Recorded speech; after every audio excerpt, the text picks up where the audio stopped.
It's rolling. Camera B, speeding. You interview, scene one, take one. Mark. Go ahead. Second mark on camera B, thank you. Awesome. So we can just take a breath and relax a little bit. Yeah.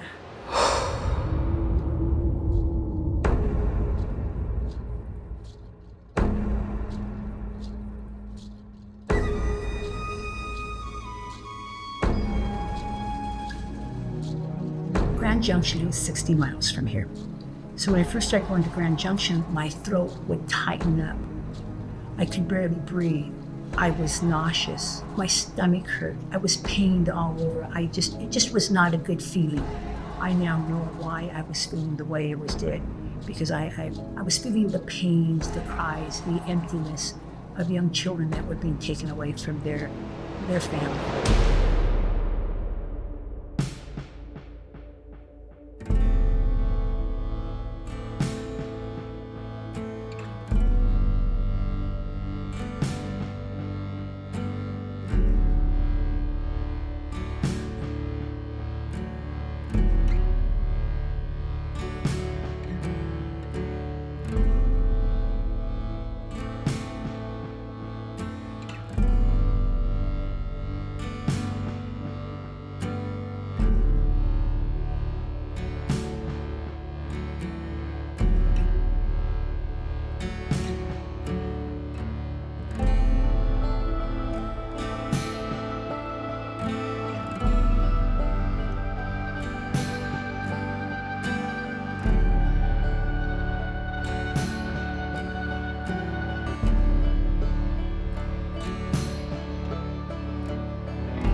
When we talk about the history of Grand Junction, we oftentimes use the date 1881. George Crawford and his party first came across the bluffs of that are now Orchard Mesa, and they looked down into this valley, and that's the start of the Grand Junction story. The reality is, our history as a community, our history as a region, our history as people using this landscape is far, far older than that. We have a trade.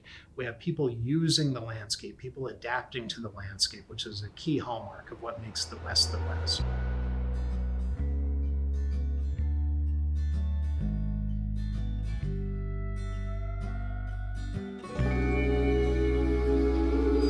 If you think you'd like living back in the old days, in the fur trade era, you're probably wrong. Average life expectancy of a trapper once he got the mountains, 3 years. A lot of women never lived past their 30s. The mortality rate for children under 11 years old was about 50%. If you think you'd like to live back then, Try it. It's a hard period to look at as a historian because there was kind of slave trading and raiding and taking of captives between Native American tribes, between the Native Americans and the Mormon settlers, between the Native Americans and the Spanish and the Mexican government down in Santa Fe. So you just have a very big mismatch of people taking people, kidnapping them, and forcing them to work. A lot of the rhetoric from the people that would buy these Native American children down in Santa Fe was we were rescuing them from these slave traders, and now they have to work off the ransom we paid for them. The human slave trade kind of has echoes past it. We see a lot of similarity between the old Spanish trail slave trade and the Native American boarding school system that we saw here in Grand Junction.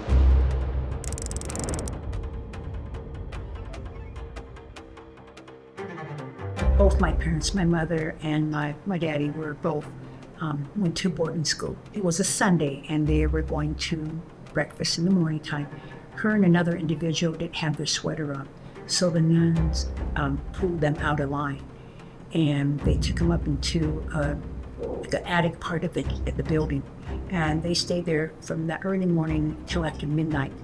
The one girl got very panicky, screaming, out of control.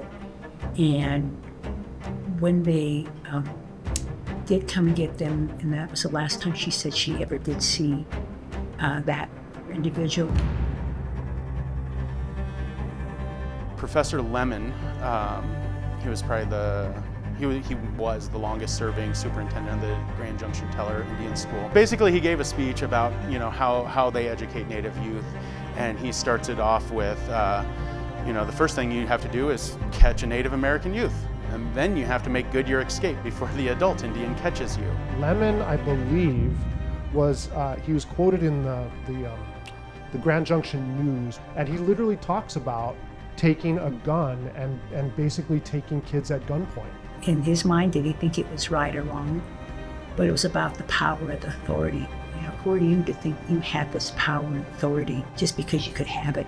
These kids were spending more and more and more time outside of the school working for low-paid labor or no-paid labor.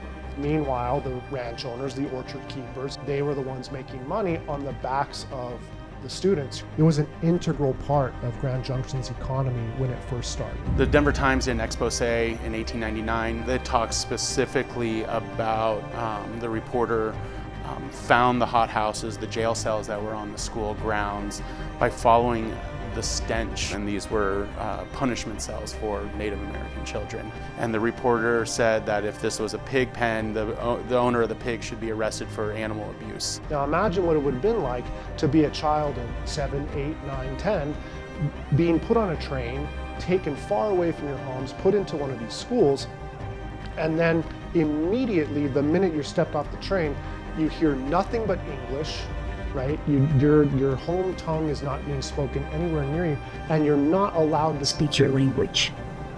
Many times when you went to the boarding school, they cut your hair. They took away the clothing. They removed that, put them in just a standard uniform. This school was notorious for escapes. There's escapes where kids went missing, at least 3 kids that they never found again.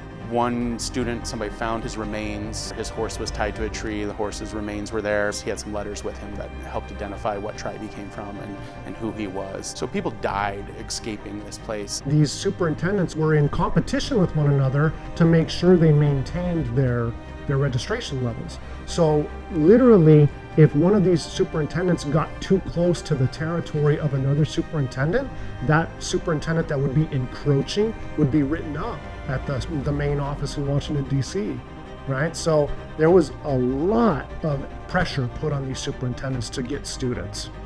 Any way they could do it, they did it.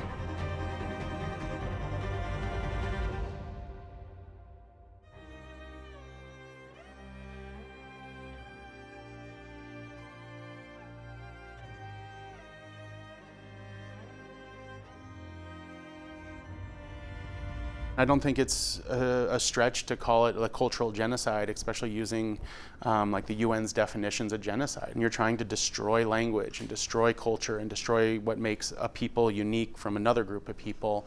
That's cultural genocide, and sometimes that genocide ends up with a body count too. You know, there's 38 missing students that they're looking for their graves from the Teller School, and I think that really says. It says about all you need about that school is that there's 38 missing children's graves and we don't know where they are. So it was common practice that if students died while they were attending school, they would be buried in a school cemetery if they didn't have the money or their parents didn't have the money to get the kids back to their home communities. But after the school closed, sometime between 1911 and when the Grand Junction Regional Center opened in 1921, the location of that cemetery got lost. There were a number of different of students from different nations who were buried in that cemetery. So if and when that cemetery is found, the issue of what should happen is going to be very complicated because we're going to have to make sure that the wishes of all these different descendant communities are honored with whatever happens at that place. Perhaps there is not a right answer.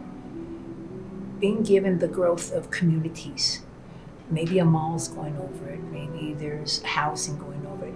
If we can locate and find our loved ones, then the proper thing is for the tribes to get together. And it's the elders' decisions which should be done. It would be nice if we could leave where they are, because that's where they were placed there on Mother Earth and to remain throughout life. But circumstances do change things. Yes, the events happened, but how we look at those events, what lenses we use to look at those events, that needs to constantly be reevaluated. We need to constantly be on guard. We need to constantly be on the lookout for what stories are we missing? What areas are we not talking about? What peoples are we not talking about? What experiences are we not talking about? And making sure those become part of that overall tapestry of experiences that we use for our identity.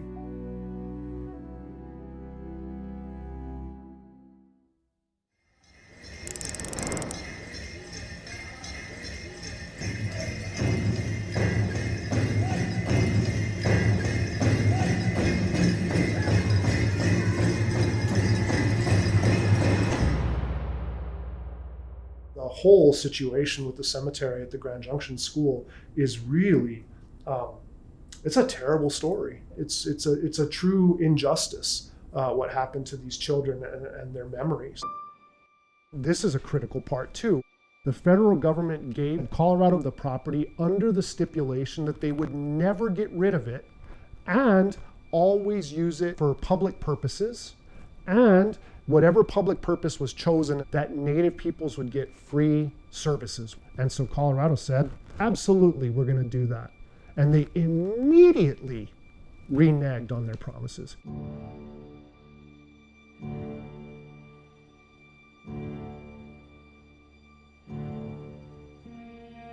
Why was that allowed to happen? Just that simple legal observation. Why is it that the property was subdivided and has multiple owners now? There's Colorado Department of Human Services, there's Colorado Department of Veterans Affairs, and one section of it belongs to CMU. Do CMU Native students get free tuition? No.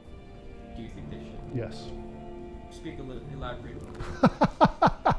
I have expressed my opinion that because CMU owns part of the property that the school was on at one time, that we should make good on the promise that Native students should get free tuition.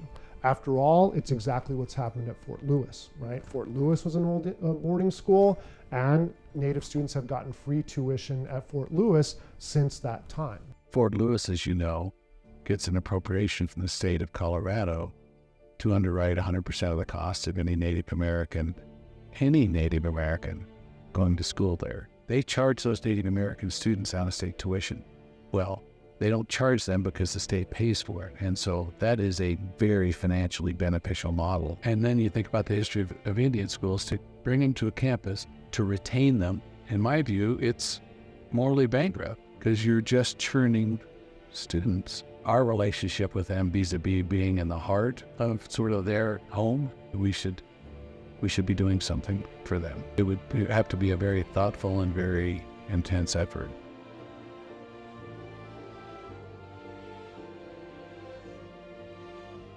It will still continue. That green frog hides, that dollar amount, always plays the more stronger, the evil role of things. But I look at our Native culture. That has been with us for so long, but we've never let it take over us, that dark side. We've always found that balance and connection to Mother Earth and our teachings. There's always going to be spirits at the Teller Institute. Will always be there. Some will just linger on and never leave. Some will cross over, but some will remain, so we remember that they were there and that their voice will always be heard through the generations, and not to forget.